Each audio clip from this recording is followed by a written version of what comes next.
Right now, beneath your feet, there is a world we have almost never touched. Not the surface, not the soil, not the rocks we mine, drill, and build our cities on, but the real Earth. The Earth underneath the crust. A place of crushing pressure, buried water, slow-moving stone, hidden heat, and structures so large they make continents look small. And the strangest part is this. Humanity has sent spacecraft beyond Pluto. We have received signals from machines drifting through interstellar space. We have photographed galaxies billions of light years away, but when it comes to our own planet, we have barely scratched the surface. The deepest hole ever drilled by humans reached just over 12 kilometers down. 12 kilometers. That sounds deep. But Earth is almost 12,700 kilometers wide, so the deepest physical journey humans have ever made into this planet is less than 0.1% of the way through. It is not even close to the mantle. It is not close to the core. It is barely a pinprick in the skin of the world. And yet, inside that tiny wound in the crust, scientists found something they did not expect. The rock was hotter than predicted. The pressure was more violent than predicted. The crust did not behave like a clean, solid shell. It behaved like something alive, something under tension, something moving. In the Russian Arctic, there is a rusted metal cap bolted into the ground. It does not look important. It looks like an abandoned industrial relic. But beneath it lies one of the most mysterious scientific experiments ever attempted: the Kola Super Deep Borehole. For decades, Soviet scientists drilled downward, trying to reach the deep crust and perhaps one day, the mantle. They expected layers. They expected a kind of geological archive.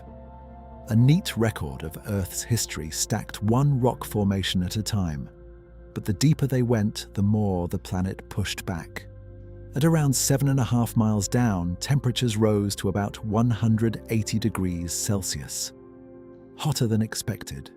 The rocks were no longer acting like ordinary rock. Under that pressure, they began to behave more like plastic. Not melted, not liquid, but soft enough, strange enough, that the borehole became unstable. The Earth was squeezing the hole shut. This is one of the first things nobody tells you about the crust. It is not simply hard ground. It is not a lid sitting calmly on top of the planet. It is a stressed, fractured, heated boundary between the world we know and a world that still refuses to be entered. The Kola drill never reached the mantle. It stopped far above it, and that failure may be more important than success, because it showed us that the Earth is not waiting quietly beneath us. It is resisting. The deeper we go, the less familiar matter becomes. Pressure changes everything. Heat changes everything. Time changes everything. At the surface, rock seems permanent. Mountains feel eternal. Continents feel fixed.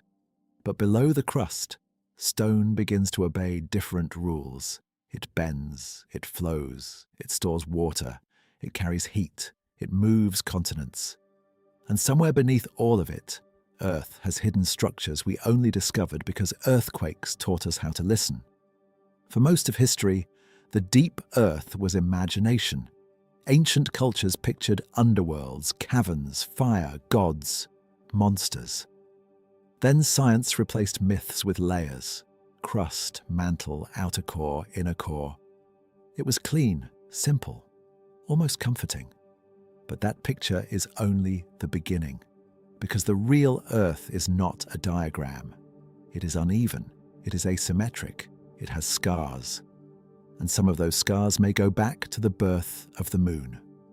To understand what is happening beneath the crust, we have to begin with the crust itself. The crust is the part of Earth we live on. The continents, the ocean floors, the mountains, the rock under every city. But it is shockingly thin. If Earth were an apple, the crust would be thinner than the skin. Under oceans, it can be only a few kilometers thick. Under continents, it can be tens of kilometers thick. But compared to the planet beneath it, it is almost nothing. And it is broken. Not broken like shattered glass. Broken like a slow puzzle. The pieces are tectonic plates. Huge slabs of crust and upper mantle that drift across the planet over millions of years. They collide, they pull apart, they slide past each other. And where they meet, the Earth becomes restless. Earthquakes, volcanoes, mountain ranges, ocean trenches. The surface history of our planet is written at the edges of these plates. But the plates themselves are not the engine. They are the moving lid. The engine is below. Beneath the crust is the mantle, a layer almost 2,900 kilometers thick. It is made mostly of solid rock, but solid does not mean still. Over human time, the mantle is rigid. Over geological time, it flows, very slowly, like cold honey, like glass under impossible pressure, like a sea made of stone. Heat rises from deep inside the planet. Cooler material sinks, and this slow circulation helps drive the motion of the plates above. This is why continents move. This is why oceans open and close. This is why the map of Earth has never been permanent. But there is a problem. We cannot go there. We cannot dig through the crust and explore the mantle directly. The heat and pressure stop us. So scientists had to do something stranger. They learned to see with sound. Every major earthquake sends waves through the planet. Some waves travel through rock like sound through air. Others shear the ground sideways. They move at different speeds. They bend when they pass through different materials. They reflect. They disappear. And by recording how those waves arrive at seismic stations around the world, scientists can build an image of the planet's interior. Not a photograph. Something closer to an ultrasound, a planet-sized medical scan. This is how we discovered that Earth has a liquid outer core. Because one kind of seismic wave, called an S-wave, cannot travel through liquid. After large earthquakes, there are regions on the far side of the Earth where those waves simply do not arrive. A shadow, a silence. And that silence tells us something enormous. Deep inside Earth, there is a molten metallic layer surrounding the solid inner core. We did not see it. We heard its absence. That is how most of the deep Earth is known, not by touching it, not by photographing it, but by interpreting shadows. The deeper we look, the more the planet becomes a mystery of missing signals. Some waves slow down, some speed up. Some arrive bent, split, or delayed. And those delays have revealed structures that should change how we picture Earth forever. Because the mantle is not smooth, it is not uniform. And near the bottom of it, almost 3,000 kilometers beneath our feet, there are two enormous regions where seismic waves slow down. One under Africa, one under the Pacific. They are called large, low-velocity provinces. But that name does not capture what they are. They are continent-sized. They rise hundreds of kilometers above the core. They may contain material chemically different from the rest of the mantle. And they are so massive that some scientists think they may be ancient leftovers from the most violent event in Earth's history. The collision that created the Moon. About 4.5 billion years ago, the young Earth was struck by another planetary body, a Mars-sized object often called Theia. The impact was catastrophic. Debris blasted into orbit. That debris eventually gathered to form the Moon. This is the leading explanation for the Moon's origin. But in recent years, a deeper question has emerged. What happened to Theia? Did all of it mix into Earth? Did some of it become the Moon? Or did part of that ancient world sink into the deep mantle, where it still exists today as strange, dense material near the core? This is not confirmed. It is a hypothesis, but it is one of the most cinematic ideas in modern Earth science. That we are not simply standing on Earth. We may be standing on a planet that still contains the buried remains of another planet. And if that is true, then the ground beneath us is not just geology. It is cosmic archaeology. But the deep Earth hides more than ancient impact scars. It also hides water, a shocking amount of it. Not in oceans, not in caves, not in underground lakes, but inside minerals.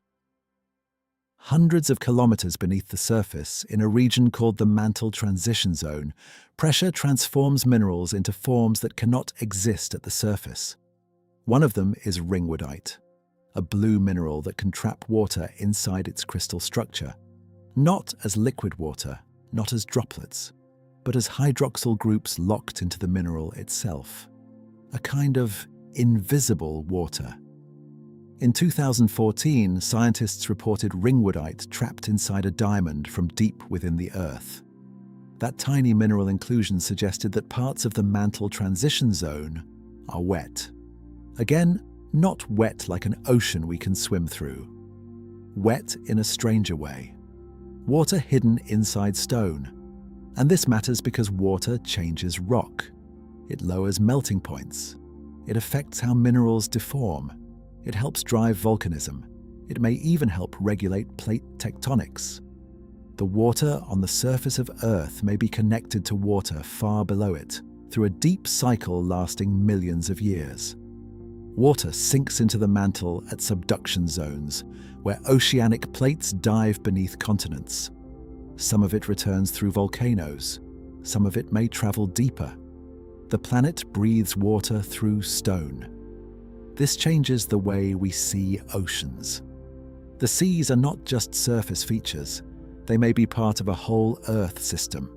A cycle connecting clouds, rivers, trenches, minerals, volcanoes, and deep mantle reservoirs we have never seen. And that raises a strange possibility. Earth may be habitable not only because it has water on the surface, but because it has water inside, a hidden balance. Too much water on the surface and continents might drown. Too little and plate tectonics might stall. But a planet that can store water below, release it slowly, and recycle it over deep time becomes something rare. A world with a memory. A world with a thermostat. A world that can remain alive for billions of years.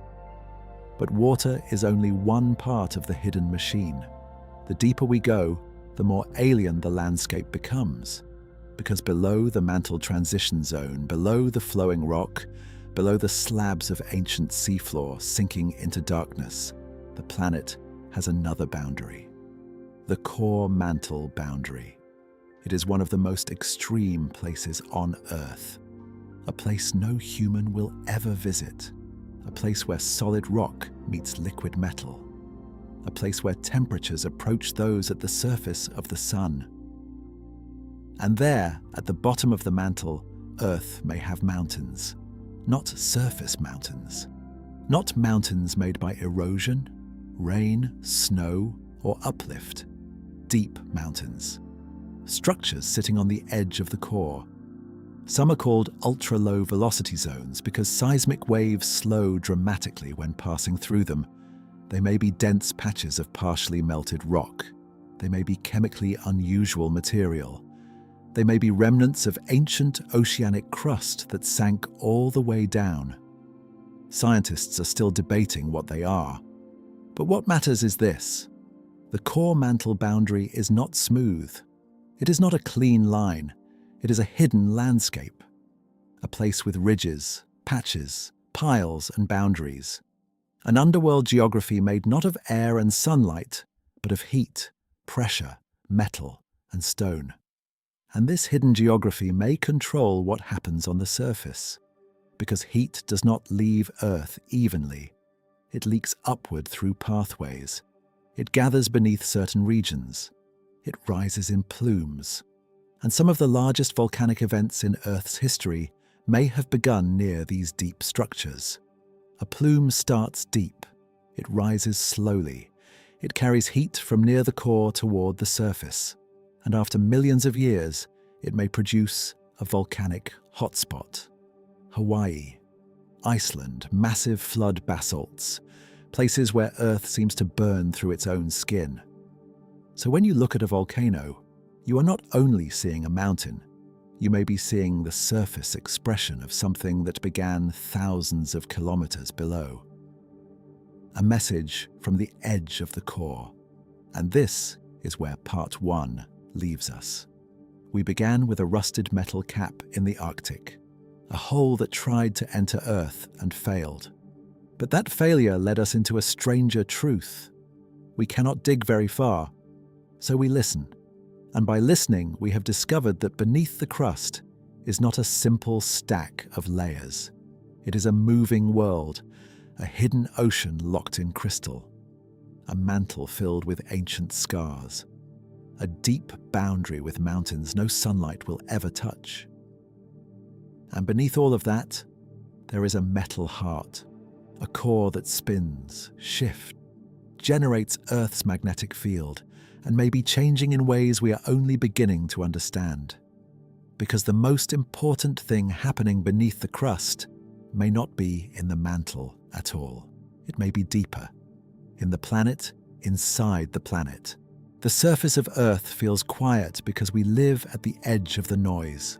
We hear wind, rain, ocean waves, thunder, but the deepest sounds of the planet are almost always hidden from us. Beneath the mantle, beneath the drifting plates, beneath the hidden water and the ancient scars, Earth becomes metal.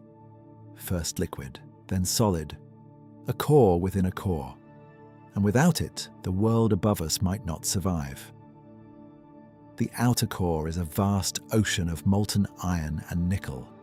It surrounds the inner core, which is solid, not because it is cold, but because the pressure is so extreme that metal is forced into a solid state. This is one of the strangest facts about Earth. The center is incredibly hot, but it is solid because pressure wins. The outer core moves. It circulates. It convects. Earth rotates and the moving liquid metal generates electric currents. Those currents produce the magnetic field, the invisible shield around our planet. It guides compasses. It shapes auroras.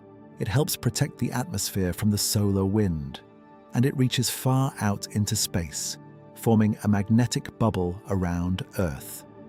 Most people think of the magnetic field as a simple north and south, a clean dipole, a compass needle pointing the way. But the real magnetic field is messy. It drifts, it weakens and strengthens. Its poles wander. Sometimes, over geological time, it even reverses. North becomes south. South becomes north. The planet's magnetic identity flips. And the record of those flips is preserved in rocks. When lava cools, magnetic minerals inside it can lock into the direction of Earth's field at that time. As ocean crust forms at mid-ocean ridges, it records magnetic stripes across the seafloor. A barcode of ancient reversals, a memory of the core written into stone. This is one of the deepest connections between the core and the crust. The metal ocean thousands of kilometers below us leaves patterns on the ocean floor. The invisible becomes geological, but the core is not simply running like a machine at constant speed. Recent studies suggest that the inner core may rotate differently from the mantle and crust above it. It may speed up, slow down, possibly oscillate over long cycles. Some researchers have described it as a kind of backtracking relative to the surface. Not because the planet is stopping, not because disaster is coming, but because the inner core is not perfectly locked to the rest of Earth. It is a planet inside a planet. A solid metallic sphere surrounded by liquid metal, influenced by magnetic forces from the outer core and gravitational coupling with the mantle. It moves in a deep, slow dance. And that dance may affect the length of our day by tiny amounts, milliseconds, almost nothing to us. But to geophysicists, those tiny changes matter because they are signals, hints of motion in a place we cannot see. This is the pattern of deep Earth science. A tiny change at the surface reveals something enormous below. A delayed seismic wave reveals a hidden structure. A mineral trapped in a diamond reveals deep water. A magnetic stripe reveals a reversal. A millisecond in the length of day reveals motion in the core. The planet is speaking, but it speaks slowly, quietly, in clues. And the clues point to a world that is still active from the inside out. But why is Earth still hot? The planet formed more than 4.5 billion years ago. It should have cooled. At least, that might seem obvious. But Earth still carries heat from several sources. Some heat remains from its formation, when countless impacts built the planet from smaller bodies. Some came from the giant collision that formed the Moon. Some comes from the separation of dense metal sinking toward the center, and some is continually produced by radioactive decay in the mantle and crust. Together, these heat sources keep the interior alive. They drive mantle convection. They feed volcanoes. They help move plates. They keep the core active enough to generate the magnetic field. The surface looks calm because the violence is slow. Over millions of years, continents collide and split apart. Oceans open and close. Mountain ranges rise and erode away. Entire climates change because land masses move. Carbon is pulled from the atmosphere into rocks. Volcanoes return gases to the air. Subducting plates drag water and carbon into the deep Earth. The deep Earth sends them back. This is not just geology, it is planetary regulation. A long, imperfect balance between the surface and the interior. And this is why Earth is different from a dead rock. The Moon has quakes, but no plate tectonics like Earth. Mars has giant volcanoes, but its interior cooled and its global magnetic field faded long ago. Venus may still be geologically active, but it does not show plate tectonics like Earth's modern system. Earth is unusual. It recycles itself. The surface is destroyed and remade. The deep planet and the atmosphere are connected, and life exists in the middle of that exchange. Nobody tells you that life on Earth may depend on things buried thousands of kilometers below it. Not just sunlight, not just water, not just oxygen, but mantle circulation, core motion, plate tectonics, magnetic shielding, deep carbon cycling, water hidden in minerals, the quiet machinery beneath the crust. We live because the Earth is not still. But there is something unsettling about this. If the interior changes, the surface changes. Not quickly most of the time. Not in the way disaster movies imagine, but over deep time, the interior can reshape everything. A supercontinent can change ocean circulation. A volcanic province can release enough gas to alter the climate. A magnetic reversal can change the structure of the magnetosphere. A change in mantle flow can redirect volcanism. The planet we live on is stable only in the human sense. In the geological sense, it is restless. The crust is where we build, but it is also where the deeper Earth breaks through. At volcanoes, the mantle reaches upward. At earthquakes, stress stored in plates is released in seconds. At hot springs, deep heat touches surface water. At mid-ocean ridges, new crust is born continuously in darkness. At trenches, old crust disappears into the mantle, carrying with it water, sediments, carbon, and the chemical memory of the surface. Nothing is separate. The rain that falls on mountains can become part of rocks. Those rocks can be pulled into the mantle. Their chemistry can influence melting. That melting can feed volcanoes. Those volcanoes can release gases into the atmosphere, and those gases can shape climate. A drop of water can enter the deep Earth and return millions of years later as steam from a volcano. This is the Earth nobody sees. Not a static planet, a circulation system, a machine made of rock, metal, heat, and time. But even that image is incomplete, because beneath the crust there are still questions that do not have clean answers.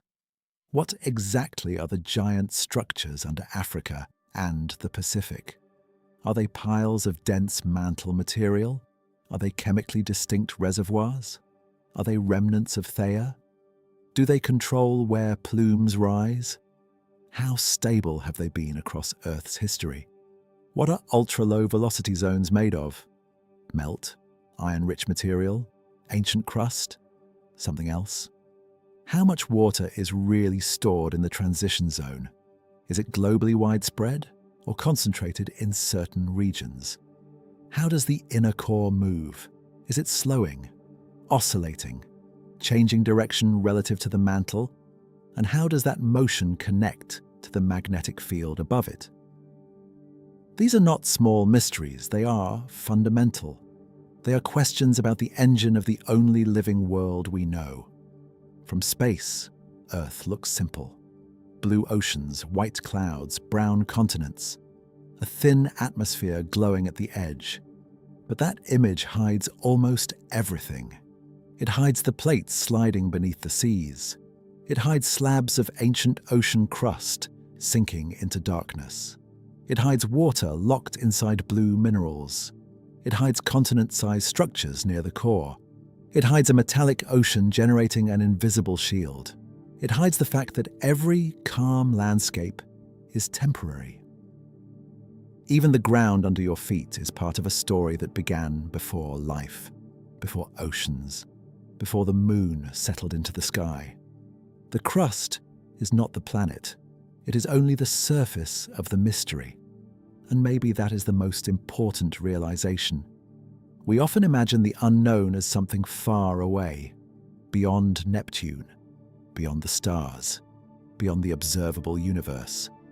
But one of the greatest unknowns is directly below us, not because it is distant, but because it is inaccessible. 12 kilometers down, our machines begin to lose.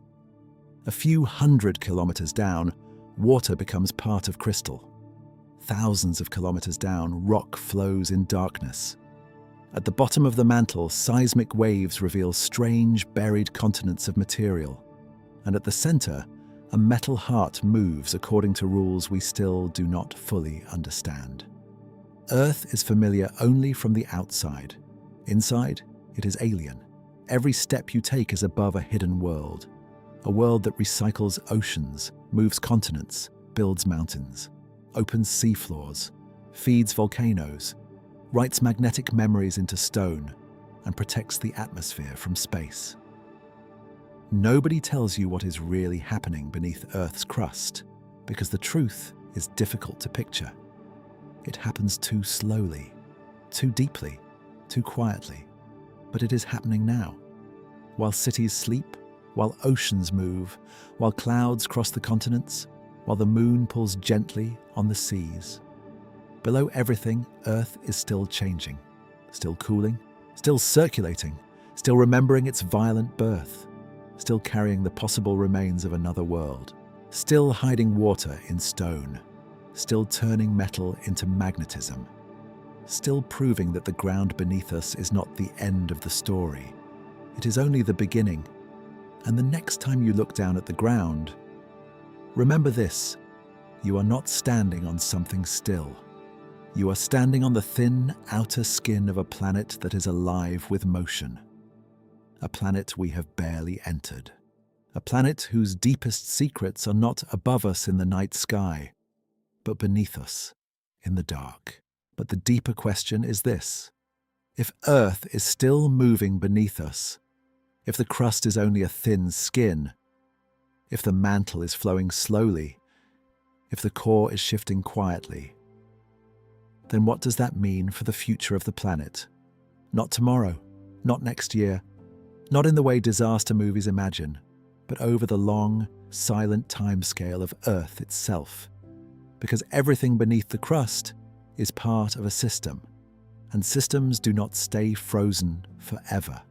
They breathe, they drift, they cycle, they fail in one place and rebuild in another.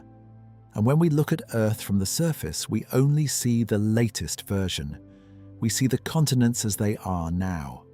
Africa here, South America there, Australia isolated in the southern oceans, Antarctica frozen at the bottom of the world, the Atlantic wide and open, the Pacific enormous. But this arrangement is temporary. It is only one frame in a film that has been playing for billions of years. Long before humans existed, the continents were arranged differently. At times, nearly all land was gathered into one enormous supercontinent. Then it cracked apart. The pieces drifted away. Oceans opened between them. Later, those oceans began to close. The continents collided again, and the cycle continued. A supercontinent forms. A supercontinent breaks. A new ocean is born. An old ocean dies.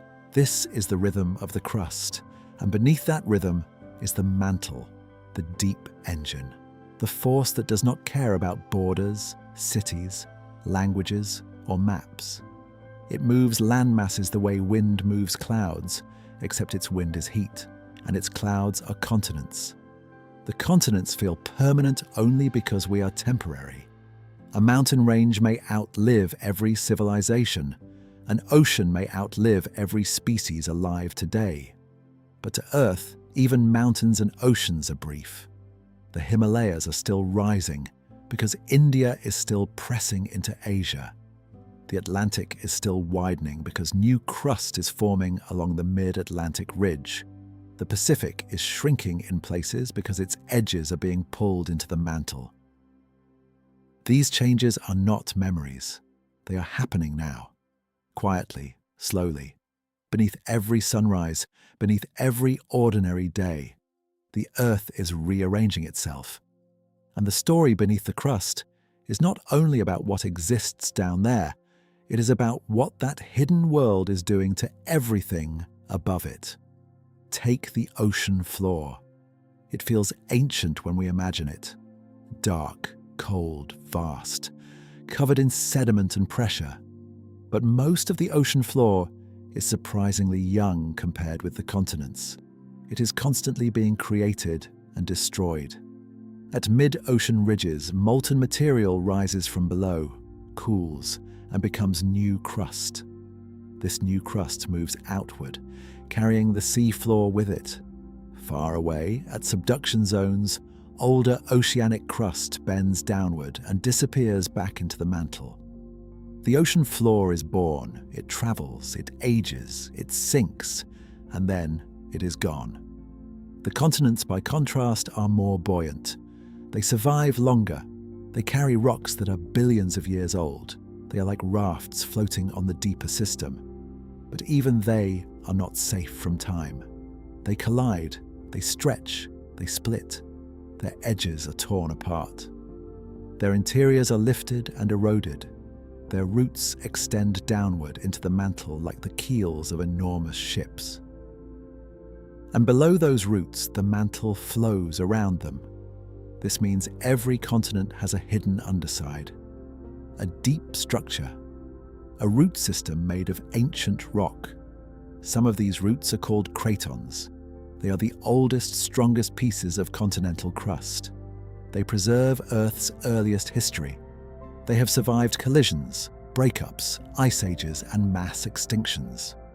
Some are more than 3 billion years old, but even cratons are not simply dead foundations.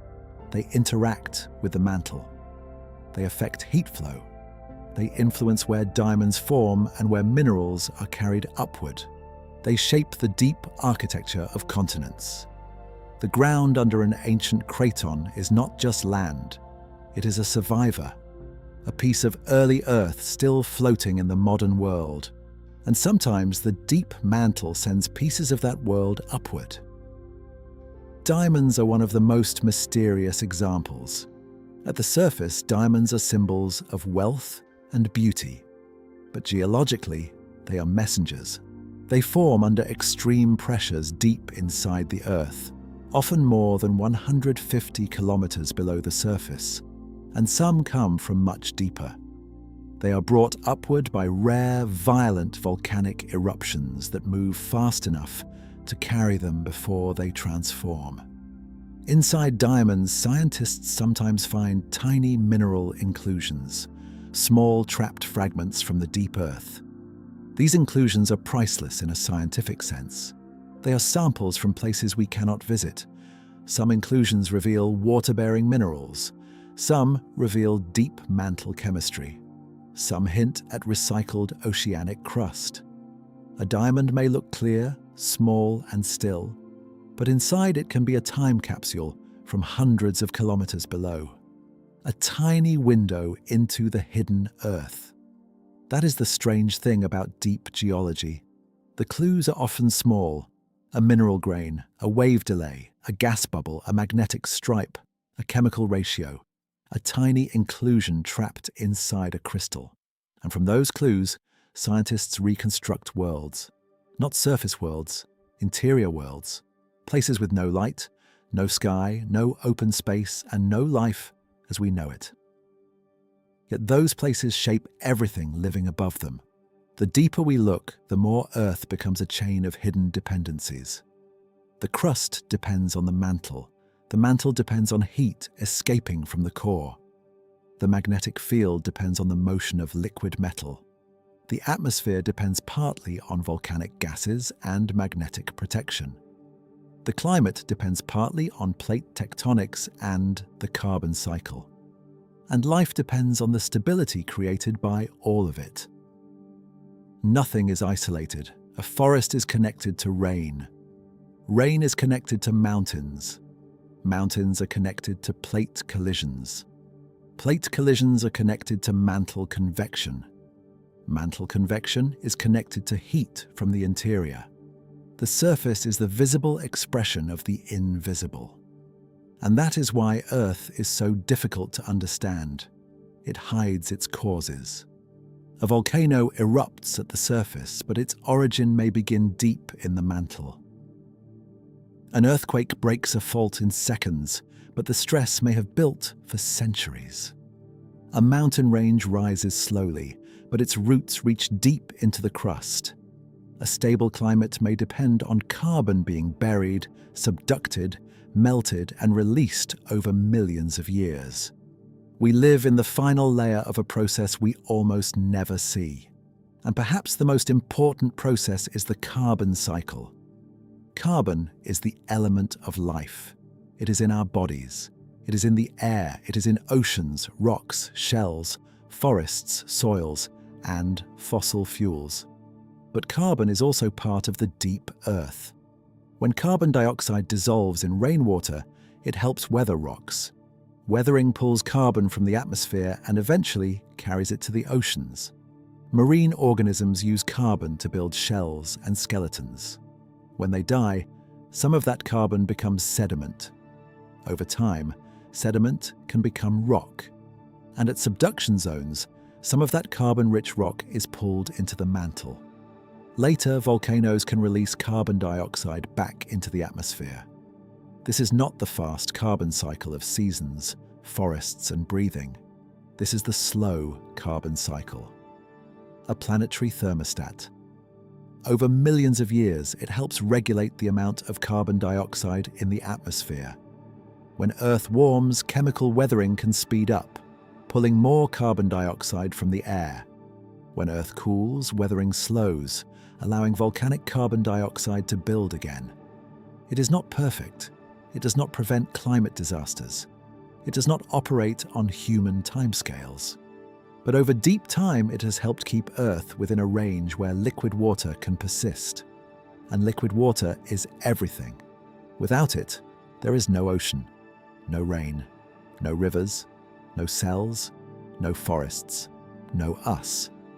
So when we think about habitability, we often look upward, at the distance from the sun, at the atmosphere, at the presence of water. But part of Earth's habitability comes from below, from plate tectonics, from volcanic recycling, from mantle storage, from the ability of the planet to bury and release carbon. This is one reason Earth is not simply a rock with life on it.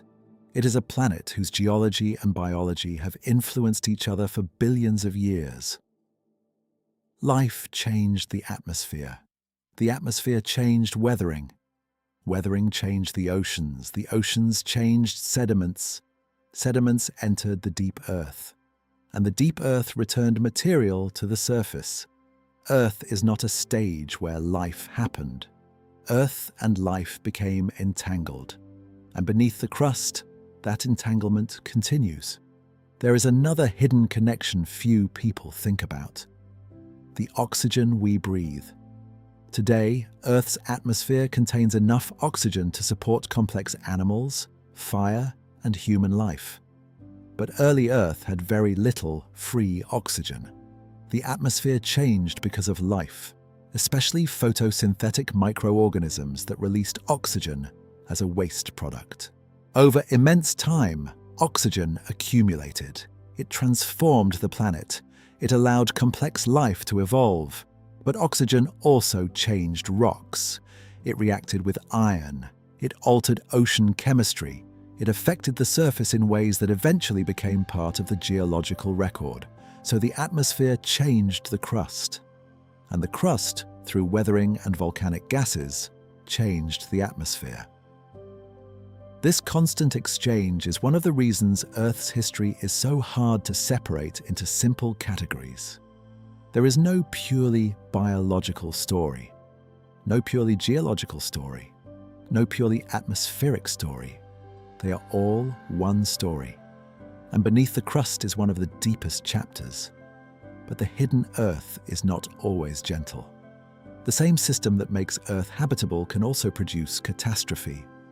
Large volcanic provinces have erupted in the past on scales almost impossible to imagine. Not a single volcano, not one mountain exploding, but enormous regions where lava floods across landscapes for thousands or even millions of years. These events can release vast amounts of gas. They can alter climate. They can acidify oceans. They can contribute to mass extinctions. Some of the greatest biological crises in Earth's history are associated with massive volcanic activity. This does not mean every extinction has the same cause. Earth history is complex, but it does show that the interior can reshape the biosphere. A process beginning deep below can end with oceans losing oxygen, climates shifting, ecosystems collapsing, and entire groups of life disappearing. The surface is fragile because it rests on power. Slow power, deep power, but power nonetheless. And because the system moves slowly, it can be easy to ignore. A supervolcanic region may sleep for thousands of years. A fault may seem quiet for centuries. A plate boundary may look like ordinary coastline. A mountain may appear peaceful.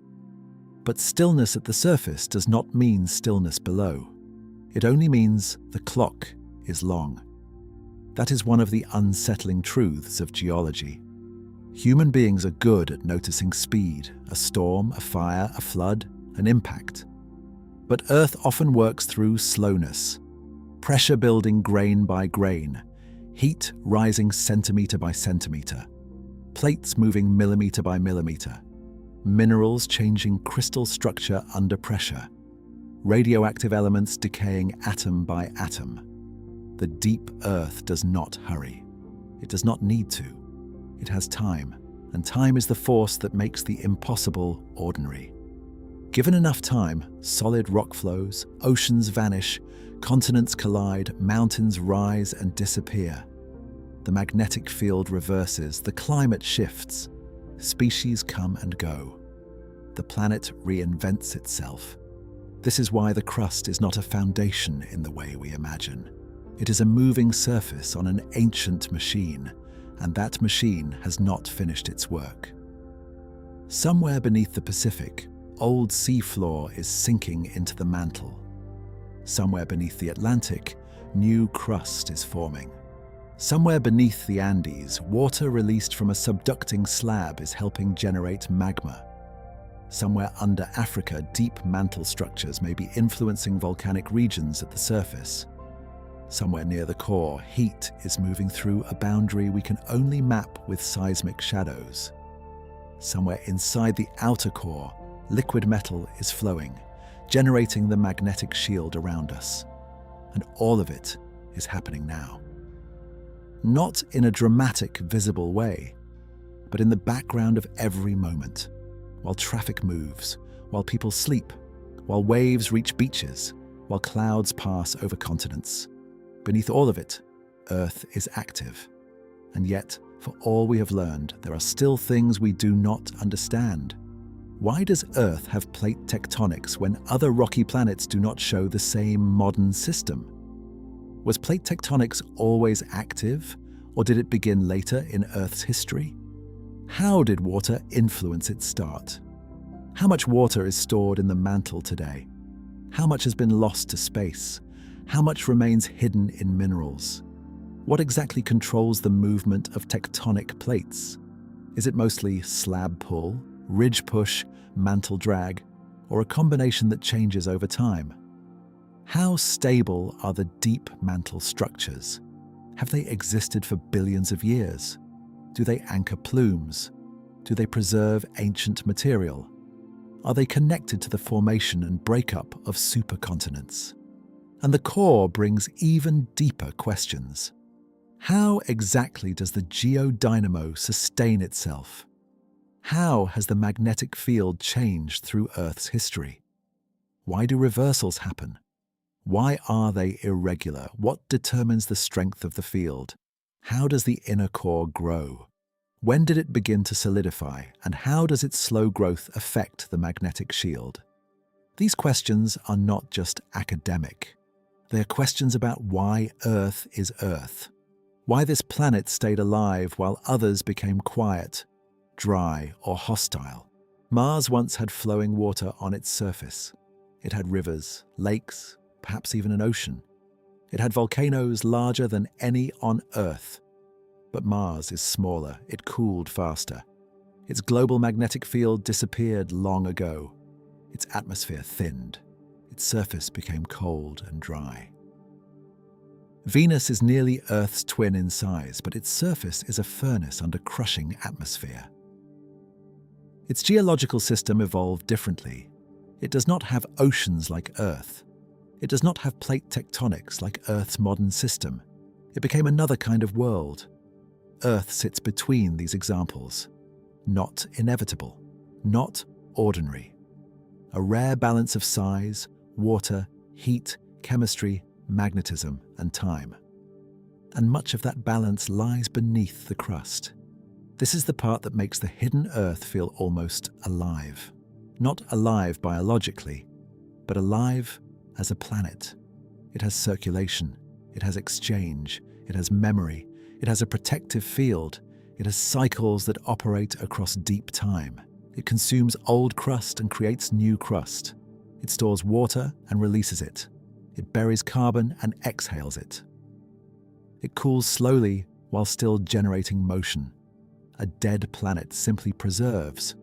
Earth transforms. But transformation comes with uncertainty, because the same processes that sustain Earth can also destabilize it. The carbon cycle can buffer climate, but massive eruptions can overwhelm it.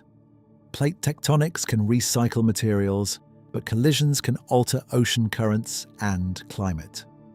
The magnetic field protects the atmosphere, but it weakens, wanders, and reverses over time. The mantle supports long-term stability, but it also produces plumes and volcanic provinces.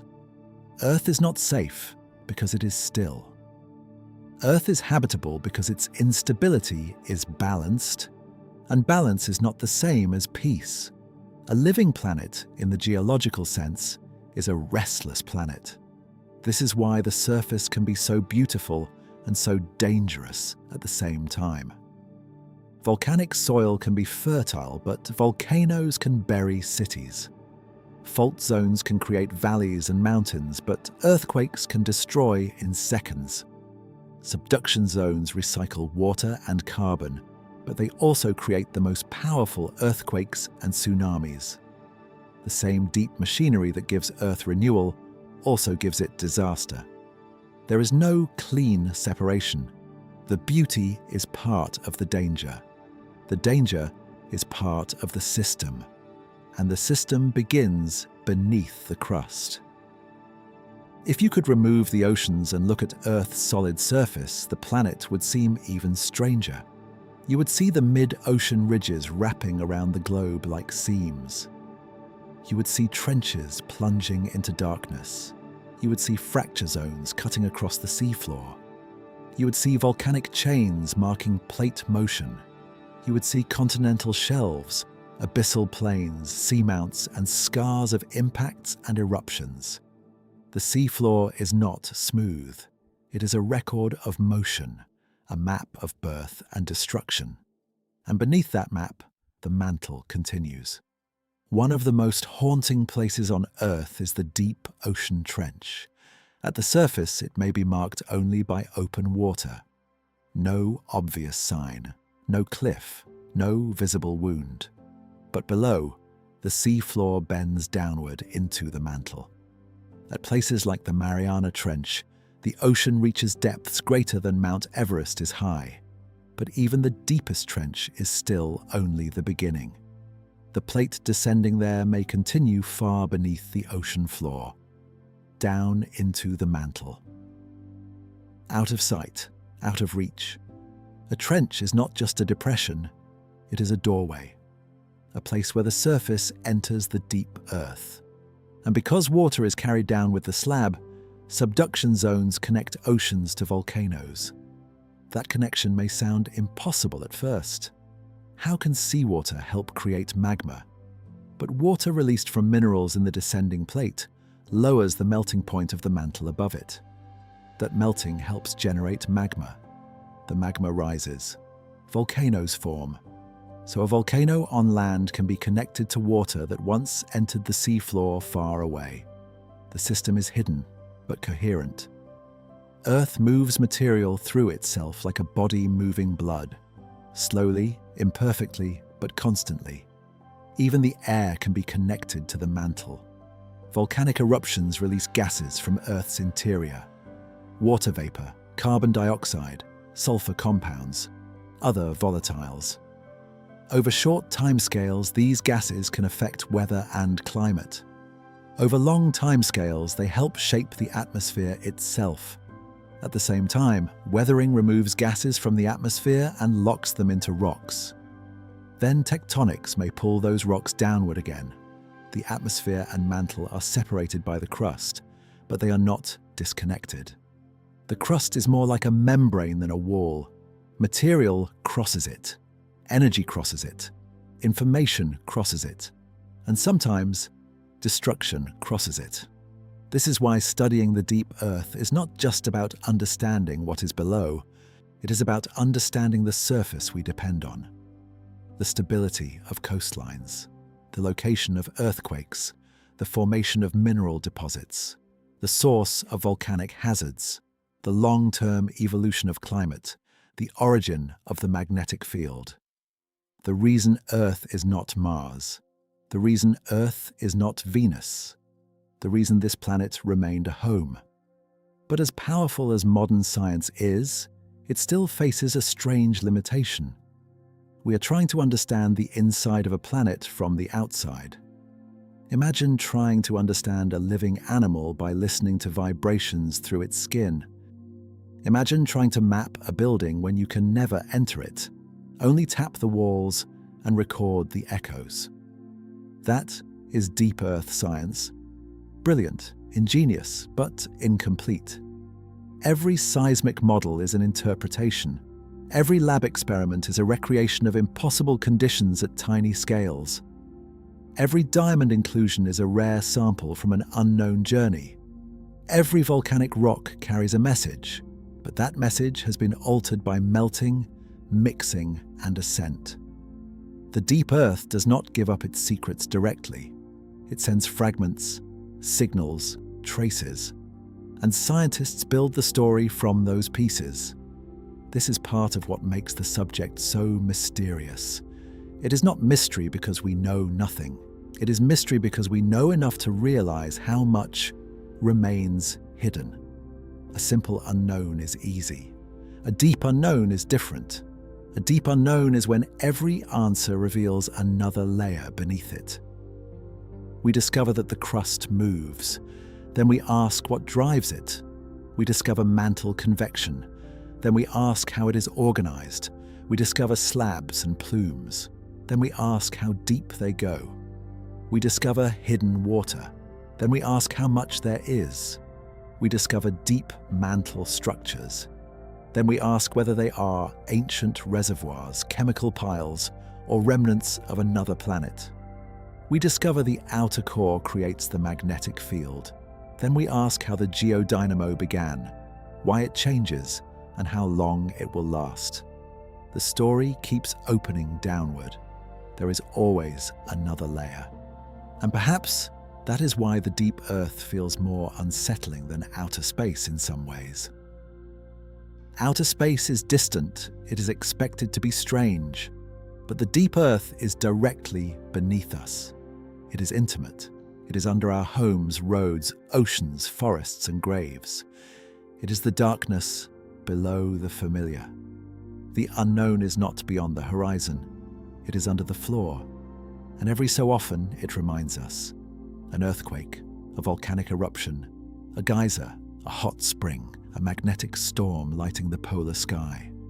A new island rising from the sea, a continent moving a few centimeters more. These are small surface expressions of something enormous. The planet beneath the crust is not asleep. It is quiet. There is a difference. A sleeping thing is inactive. A quiet thing may still be listening, moving, waiting, changing. Earth is quiet in the way deep time is quiet. It does not need to announce itself. Its changes are written across millions of years. But humans are beginning to read them. We can measure plate motion with satellites. We can record earthquakes on the other side of the planet. We can model mantle flow with supercomputers. We can squeeze minerals in laboratories until they behave like they would hundreds of kilometers down. We can analyze isotopes and reconstruct ancient climates. We can read magnetic stripes on the seafloor. We can use neutrinos and gravity measurements to probe hidden structures. And still, we are at the beginning. The Kola borehole remains a symbol of this, not because it reached so deep, but because it did not. It showed us that physical access ends quickly. The planet becomes hostile almost immediately. A few kilometers down, the conditions are already difficult. At 12 kilometers, the rock becomes nearly impossible to drill. At hundreds of kilometers, minerals transform under pressure. At thousands of kilometers, rock flows in darkness. At the core, metal moves like a storm. We are surface creatures trying to understand an interior world that does not belong to us. And maybe that is why the truth feels so large. The earth beneath the crust is not a place we will conquer. It is a place we will infer, a place we will model, a place we will listen to, a place that will always remain partly hidden. But hidden does not mean irrelevant. In fact, the hidden parts may be the most important. The roots of mountains are hidden. The source of volcanoes is hidden. The cause of earthquakes is hidden until it breaks. The deep carbon cycle is hidden. The water in minerals is hidden. The motion of the core is hidden. The magnetic shield is invisible. The forces that keep Earth habitable are mostly unseen. We live because of things we cannot see. That is the strange humility of geology. The surface is not the whole world. It is only the part of the world that has been made visible to us. Beneath it, the planet continues. Layer after layer, cycle after cycle, signal after signal. And if we extend our view far enough into the future, the surface we know disappears. The continents will not remain where they are. The Atlantic may continue widening for a time, The Pacific may continue shrinking. Australia may collide with Asia. Africa may continue pressing into Europe. New mountain ranges may form. Old ones may erode away. A future supercontinent may assemble. Its interior may become dry and extreme. Its coastlines may reshape ocean circulation. Its formation may change climate, evolution, and life. Then, eventually, it may break apart again. The cycle will continue as long as the interior has enough heat to move the plates. But Earth will not remain active forever. The planet is cooling, slowly, very slowly. Over billions of years, its internal heat will decline. Plate tectonics may weaken. Volcanism may decrease. The core will continue to evolve. The magnetic field may change. The sun will grow brighter over time, altering the climate from above, while Earth changes from below. The habitability of Earth is temporary, not temporary in the human sense, but temporary in the cosmic sense.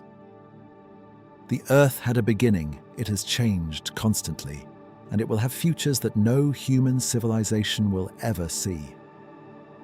This should not make the planet feel less precious. It should make it feel more precious. Because the stable world we know is not guaranteed. It is the result of balance, a balance between heat and cooling, water and rock, carbon burial and volcanic release, magnetic shielding and solar wind, plate motion and surface climate, life and geology.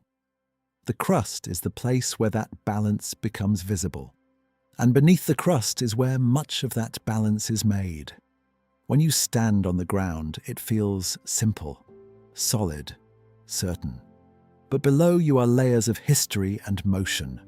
The soil may be young, the bedrock may be ancient, the crust may be drifting, the mantle below may be flowing.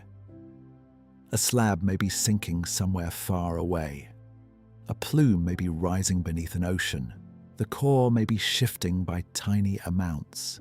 The magnetic field may be wandering, and the whole planet may be slowly becoming something else.